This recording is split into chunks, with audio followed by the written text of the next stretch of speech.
But honestly, like I work from home. I am I stay home with my 3-year-old. I'm not wearing, high-waisted skinny jeans all the time.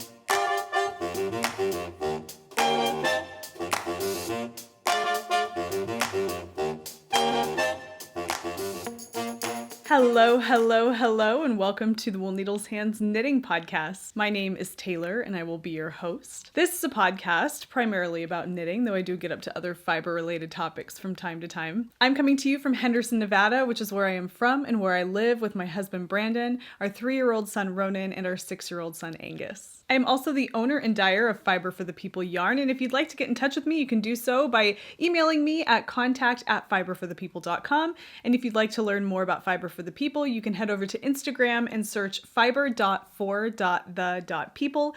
That is the Instagram account for all things Fiber for the People. And if you'd like to dive even further down the Fiber for the People rabbit hole, and I so hope that you do, you can head over to fiberforthepeople.com. This is episode 49 of the podcast. If you are a returning viewer and subscriber, welcome back. And if you are new here to the podcast, thank you so much for taking the time out of your day to check out my little corner of YouTube. I have a lot to share with you guys today, but before we get into any of that, let's get up to date with the Wool Needles Hands Year of Knits Make-Along 2021.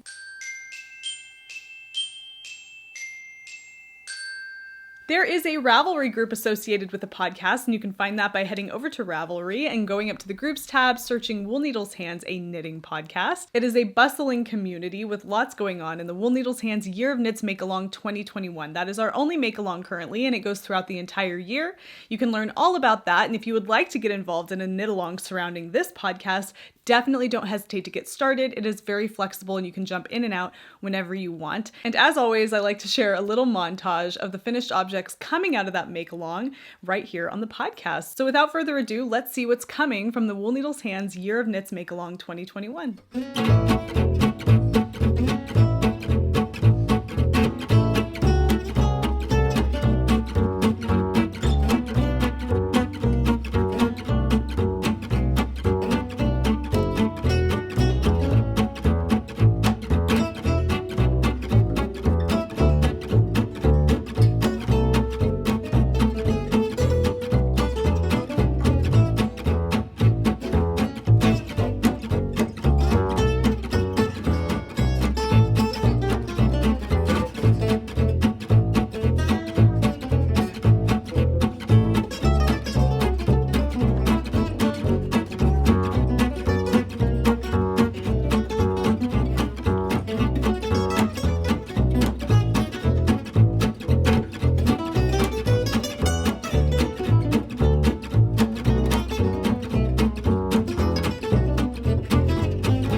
As always, lots of very lovely makes coming out of this make-along. You guys are finding ways to inspire all of us every time you submit something there, so please don't hesitate to get involved. I would love to share your work here on the podcast. Plus, it's a really great way to get involved in a community around this craft that we love so much.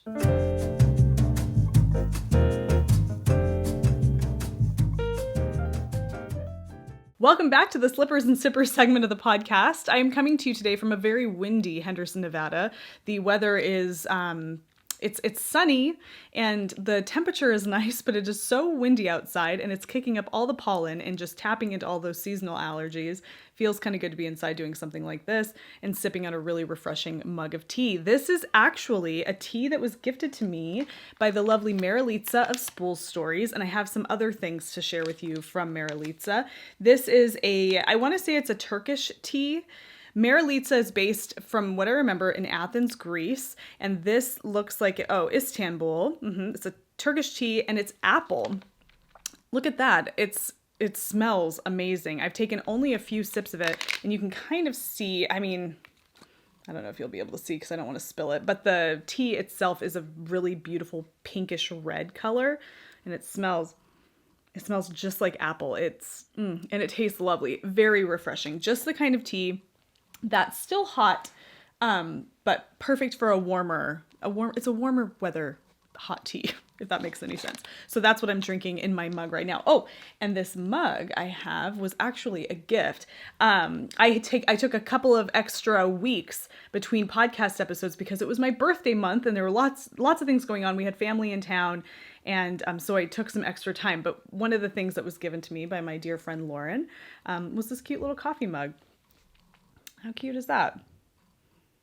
Loving that. So thank you, Lauren. I know you're watching, and it's a giant mug, very big. And it's actually, you think that when you drink tea out of a really large mug, it's going to water down the tea and you might need to use more tea bags, but it actually is perfect with this apple tea. Okay, in addition to my apple tea, Maralitza sent me, for my Slippers and Sippers segment of the podcast, these adorable slippers to wear around the house that she made herself. So a little background on Spool Stories and Maralitza. She is a sewist. She specializes in project bags and other sewn items, and she is, like I mentioned, based out of Athens, Greece. Her work is so beautiful, and I have something else to show you in the project bag realm, but look at these slippers.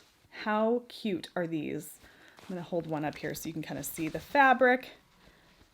Real dark navy with these cute little speckles. I feel like that's a really cute nod to some of the colors I've dyed, especially the kick drum colorway that I have. And then I really love this kind of plum color going on in here. And then there is also the nice soft bottom with an anti-slip pad down here. And it's quilted, you know, look at that. Yeah, it's like a quilted inside. It is nice and squishy and soft. And they are so comfy and cozy to wear. Maralitza, if you are watching, thank you so much. This was such a generous thing to send to me from Greece. And to go to that trouble to do that for me, that means so much to me. You don't even know. And I feel honored to wear these right now. So that is what I have on my feet for the Slippers and Sippers segment of the podcast. But one more thing too, Maralitza also sent this gorgeous, look at this gorgeous project. I almost want to say it's like a project tote, but it's a box. I mean, it's got this real good sturdy box bottom. How cute is that? She has her little, where is that? There it is. She has her little tag, and the fabric is beautiful. So that is from Maralitza at Spool Stories. She wrote me a little note. This is her business here. You can find her on Etsy. She is, or actually you can find her on her site.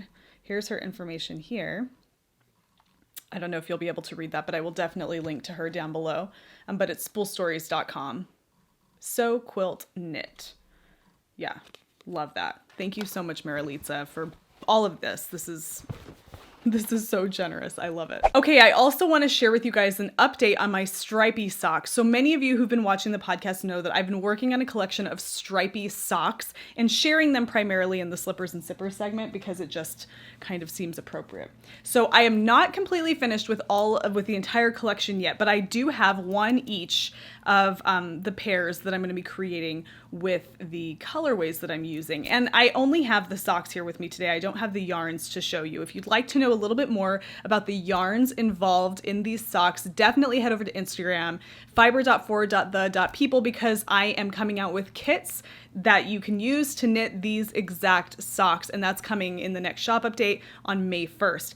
But right now, all I have are the socks to share with you guys so you can see what each sock looks like when I alternate the colors. So this is the first pair that I knit. Now, none of these are blocked. I'm just putting them on sock blockers so it's a little bit easier for you to see, but they're all a little wonky. I just haven't blocked them. And you're also going to notice some variations in the size of the sock, and then in the case of the very last one I show you, the toe of the sock, and we'll talk about that in a second. So this is the first sock. I knit these using these three colors that you see here, but I alternated the colors. I'll hold it up so you can kind of see. I alternated the colors in each sock to use up 3 skeins of yarn. And so you get like a little trio of cute socks. Isn't that adorable? So here is, again, the first one. This one is knit using Amphora, which is this pale peach, Yucca, which is the green that you see, Jasper, which is this really beautiful variegated kind of pink mauve situation going on. And those are the 3 that I used in each sock, but you can kind of see here that Amphora is the main color. Beautiful. Love these socks. I've worn these ones several times. Neither of these are a complete pair yet, but I at least have them half finished to show you the colors. This is the next one. I knit this sock larger. I wanted this one to fit a little bit bigger, and it definitely fits just, it's not overly big, but it fits a little bit looser, a little bit more cozy. This is knit using Yucca as the main color, Amphora as that pale peach there, and then again Jasper. I was a little unsure of how I was going to love this as with Yucca as the main color, but I am very pleasantly surprised that it is just beautiful. I love it so much. And together, I mean, you could be goofy and wear them just like this, one on each foot, and they're lovely. And then my last, the last I've done so far, this is with Jasper as the main color.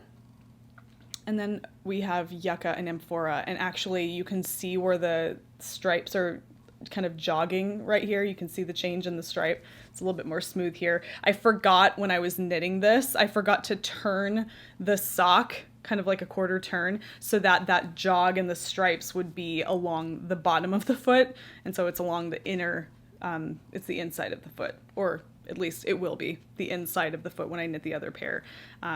So whatever, big deal. Okay, a couple of things.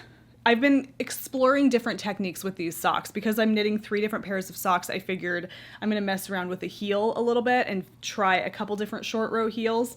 This short row heel is a very basic short row heel, nothing special, just cut and dry, your basic short rows.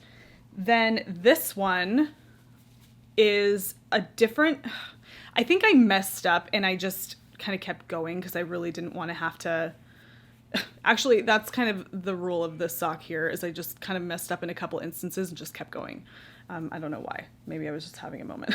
But this one, the short rows on this, or the heel, just kind of looks wonky. Now, I think that's because I made a mistake, but also I didn't really like this method for doing short rows, and now that's my preference, but I'm still going to link to this method down below because I think the reason why I didn't like it is because I had made some mistakes, and if I had just been paying closer attention, things would have gone a little bit more swimmingly, and I probably would appreciate this method because the purpose of this is to avoid the holes that are created when you knit a short row heel. Sometimes you get, I'm going to open this up a little bit. I don't know if you can tell, but sometimes you get some holes that run along the seam there. I actually don't have that issue here all that much, but apparently it can happen. And so this particular method employs it's not even really an extra step. It's just slipping stitches purlwise to avoid having any kind of little holes in your seam there. I don't know what it's called. I don't think it has a name, but it's just on a site. So I'm going to link to that down below if you're curious to know which methods I used. I'm just actually going to link down below to the 2 short row heel methods that I used for each of these socks. My preference at this point, and I have a sock tutorial coming out, so what I will be using in that tutorial as well is just your basic cut and dry short row heel. And in my opinion, that's just my preference. It's easy. I don't mind the texture of the seam at all. I don't feel like it's too gappy or anything. Yeah, so that's what I will use most likely moving forward. But I'll link to both of them down below for your own information should you decide that one works better for you than the other. But that is my current collection. Well, it's going to be an entire collection once I finish all of the socks, but there they are, the 3 socks from my Stripey sock collection, and you will be able to knit these socks just as you see them here with the kits that will be coming to the shop. So those kits will include 3 skeins. You will have an option of a superwash or a non-superwash. 80%, or there's going to be a superwash 75-25 4-ply and a non-superwash 80-20 4-ply. So you have an option in washability based on your preference, but you will get 3 skeins in each kit, 3 full skeins in each of these colorways. So that's going to be coming, super exciting. Head over to Instagram. That's where I've been chatting this up, talking about this particular update, the shop update that's coming, telling you about the yarns, showing some photos so you can kind of get a little bit more of an idea of what's coming. And then also don't forget to check out the previous episodes. I've been chatting about these socks like nobody's business, and I definitely plan on knitting more stripey socks. And I actually have 2 skeins of yarn that I would like to use for another pair of stripy socks coming up, and I want to share that with you now. Okay, from my basket I have pulleth 2 skeins that I've had in my stash, and they are begging to be knit into a set of stripy socks. Now this would only be a collection of 2 socks if we're alternating the colors, because this is 2 colorways, which will leave me with some yarn left over. So, you know, multiples or different stripe motif, what have you. But these are the colors that I am inspired by. This is Angel Rust, which is the top color up here, and Leather, which is this bottom color here. Now the only thing, this leather colorway is a little bit more, what's the word? It has a little more red in it than leather typically does when purchased in the shop. So if I listed this in the shop, it would be listed as a misfit, because leather is a little bit less red, almost has a little bit more of a green undertone to it typically. So this was a misfit version of that, but it's gorgeous. And when I saw them both together in my stash, I was kind of blown away at how beautiful they are together. Look at that. They pull the colors, or this leather pulls out those beautiful umber colors from the Angel Rust. This was a colorway that was in one of the yarn clubs from a couple years ago, and it's based on oxidation and rust. That was what the entire theme of the club was. And it's gorgeous. Now these are both on merino nylon 4-ply. So this is a superwash yarn, 75% merino and 25% nylon, which in terms of superwash yarns, that is my favorite, I think, when it comes to knitting socks. I love that particular ratio of merino to nylon because I think those socks hold up the best. At least they have in my experience. And so that's kind of my go-to. I love a non-superwash yarn, and currently my 80/20 non-superwash yarn is a fantastic workhorse yarn for socks, but you do get a little bit less nylon, a little more merino, and then it is untreated.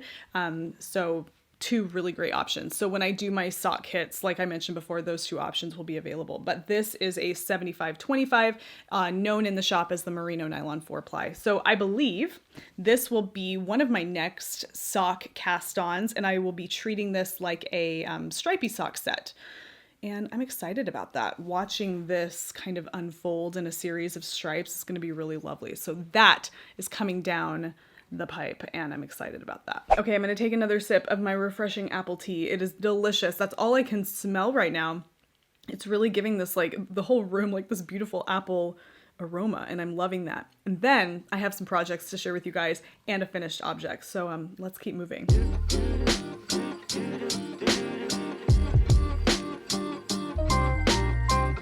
All right, you guys, I am so excited to share this with you guys today. Now, I plan on doing a proper finished object photo shoot and vlogging it, and then providing really proper, beautiful pictures of this finished. But I can't wait to share it with you guys, because not only does this mean I have a new finished object to add to my collection and possibly wear if the weather starts to cool down and on a couple trips we have planned, but I also can start chatting about a new cast on that I just casted onto last night. So all good news. So without further ado, here is my completed, modified Felix pullover.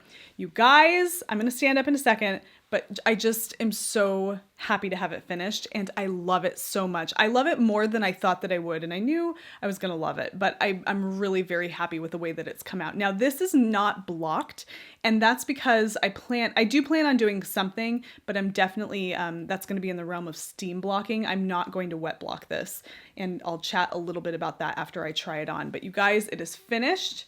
I'm going to hold it up. You guys, how gorgeous is that? And this fabric, I can't even tell you.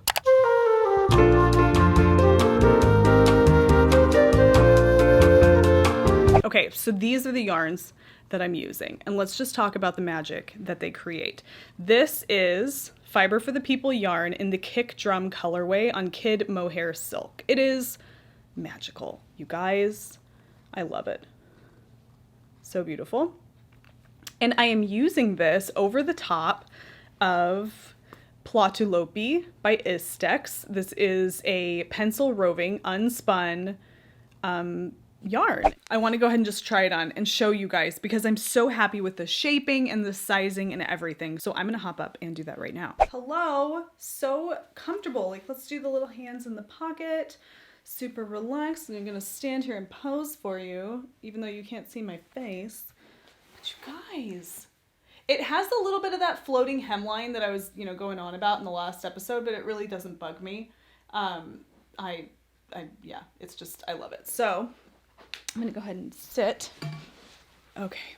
Yes, it's just really cute. And I do totally plan on taking photos of this. So you'll get the whole, the big picture of this particular finished object with a pair of pants that I feel are more suited to this.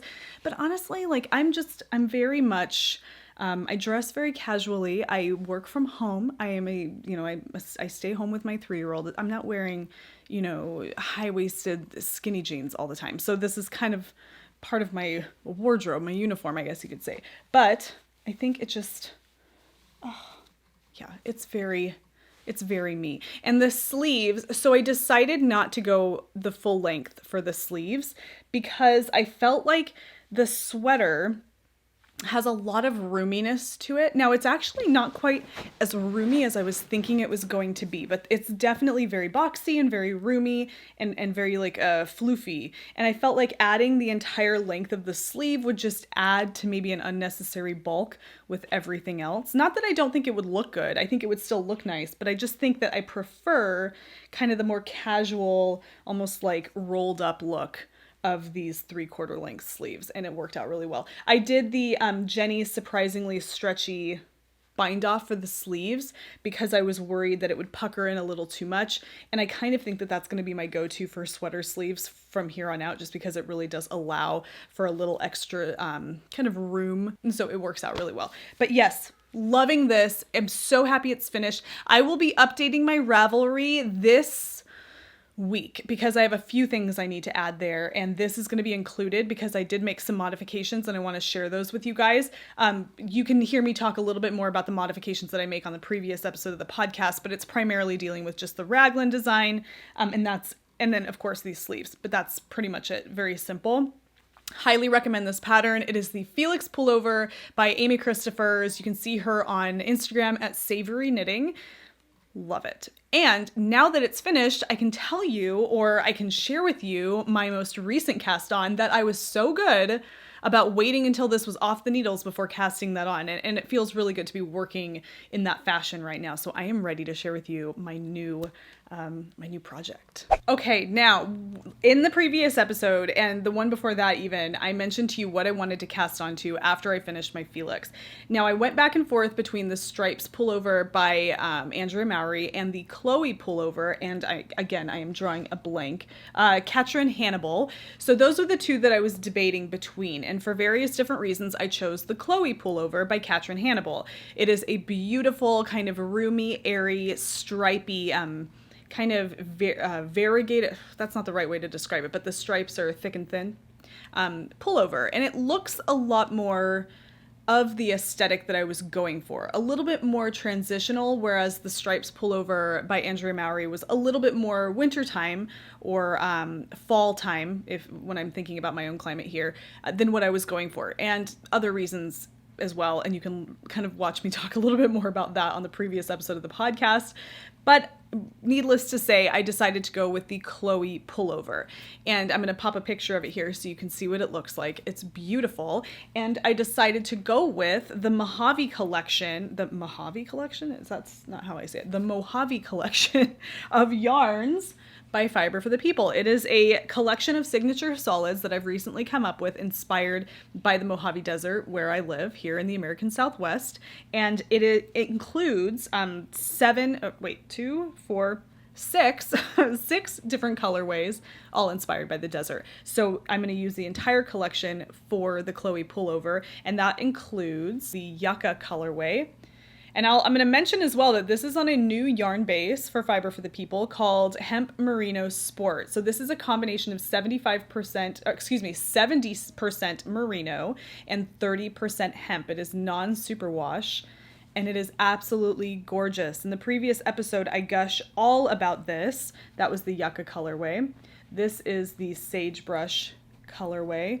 I love this yarn. It is absolutely glorious. It's got a rusticness to it, but it also has a very lovely, soft, supple feel to it. This is the Lantana colorway. We have Riverstone. And then finally we have Basalt. Again, this is all on the hemp merino sport base. These are all signature solids. When purchasing signature solids from the Fiber for the People shop, these are all done on a dyed to order basis. So you can purchase them whenever you want, and they are dyed to order for you. So if you are interested, check down below. I will link to the signature solids page. And if you would like to start your own Chloe sweater, or any sweater for that matter, in any of these colors, plus the other colorways that I offer in the signature solids, you can definitely check that out. But in the meantime, these are the ones that I'm using for my Chloe pullover. I'm going to set these in here so I can show you what I've gotten started with so far.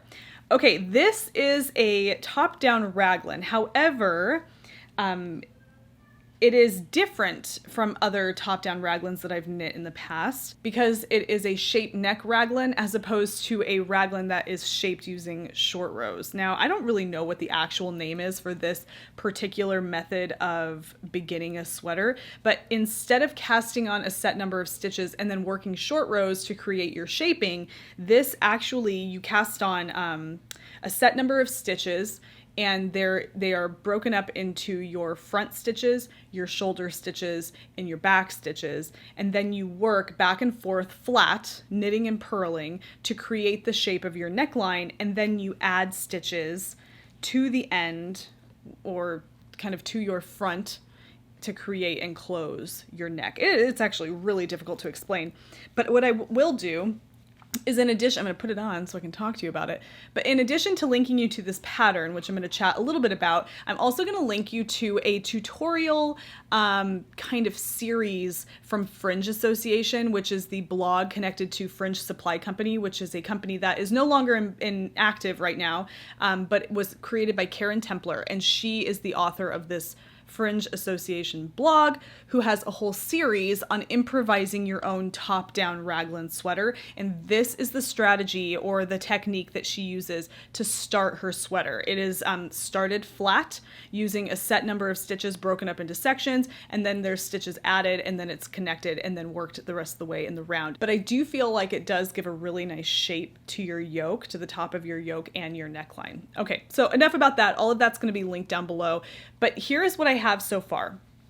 Okay, so what you can see here is kind of, there's a crescent shape that happens here. It goes around my neck. Now imagine that this isn't here. When you start knitting, you start by casting on the set number of stitches, and you work back and forth with your right side being where you increase at your raglan seams, and then your wrong side or your purl side being your straight rows. Meaning you're not increasing or anything. And then as you do that, as you increase here at the front and at each of the raglan seams, you're creating this crescent shape that starts to form a neckline. Now, once you get to about 2 inches in depth, that's kind of approximately what this pattern makes it to before you connect. You're going to add, you're going to cast on some more stitches down here to add to your front, and then you're going to connect and begin everything else in the round. No more purling. And that's just where I've gotten to at this point. So I've made my crescent, which is what I like to call it before you add your stitches and connect to knit in the round. I've added my additional stitches here, and I've started to knit in the round. So that's where I'm at so far. And it's been relatively easy, but that's because I do have experience knitting this technique, and I've read extensively that particular blog post by Karen Templer from Fringe Association. I have read that several times. I understand the workings of this technique, and so I was able to navigate through this part of the pattern pretty simply. However, I will go forward and tell you that there are, I don't even know if I would consider them typographical errors as much as I would say that they're omissions. The pattern is beautifully written. It looks nice, but there are elements that I think are missing or not included, and you if you have experience knitting a raglan in this way, you can infer what it is that you need to do. But if you don't have experience doing this, that can become very tricky and frustrating. So there were instances, and I've only made it to this part of the pattern, where I've had to use my own background understanding of this particular technique to fill in the blanks or the omissions that were left in the pattern. And then I do know from other viewers who have let me know that there are some errors and to look out for, X, Y, and Z as you work through the pattern. But I will just say, go forward with this design only if you have experience working a top-down raglan in this way, or read through it carefully ahead of time. But once I get done and once I've established my Ravelry page for this, I will mention what it is that I'm talking about. It's really difficult for me to explain it here, but I will say that there are instances where I had to just rely on my own background knowledge to work through it, and it wasn't terribly confusing. It was just like I realized, okay, this isn't mentioned, so I need to be doing this. And so that's the only thing I can say so far in terms of the pattern's workability, its ease of use, and all of that. I love the design, and I know I'm going to love the design as I work through it. Well, I say that now, that might change in future, but I anticipate that I'm going to love working this design. I'm thankful for my understanding of this technique. From here on out, it should be pretty much, easygoing.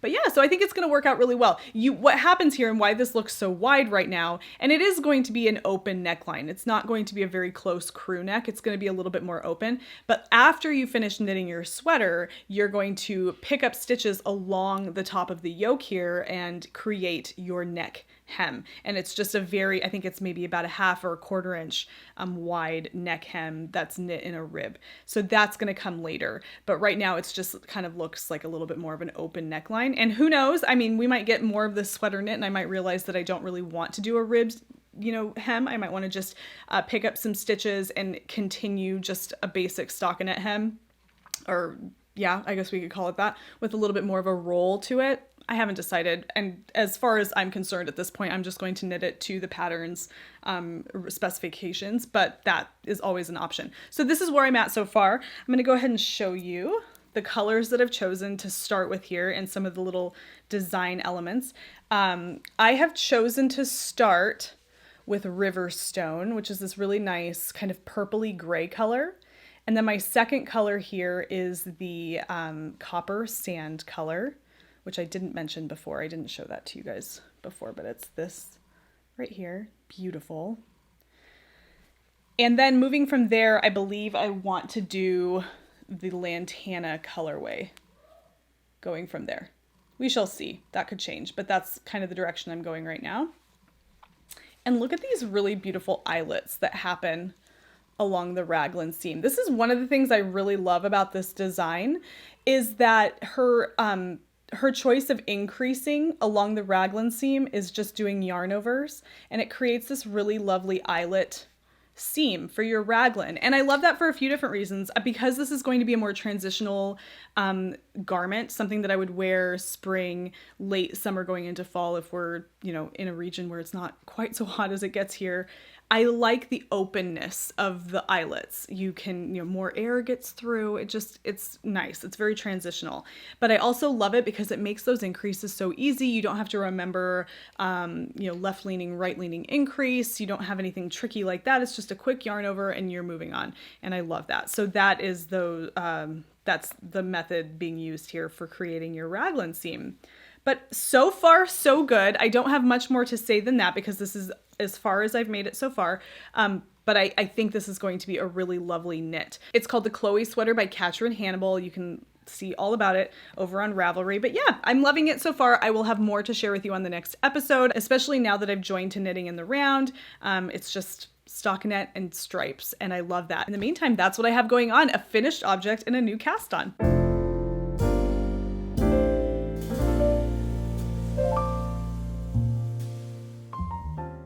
right, you guys, that is all I have time for today. Thank you so much for taking the time out of your day and spending it here with me as I chat about the things that I'm working on. It is always a pleasure. If you got anything out of this episode, please don't forget to give the video a thumbs up. It helps more than you know. And if you would like to see more from the Fiber for the People YouTube channel or the Wool Needles Hands Knitting podcast, don't forget to subscribe and click the little bell icon so you can be notified anytime I upload anything new. Until episode 50 in 2 weeks, happy knitting, happy whatever it is that you're doing, and I will see you soon.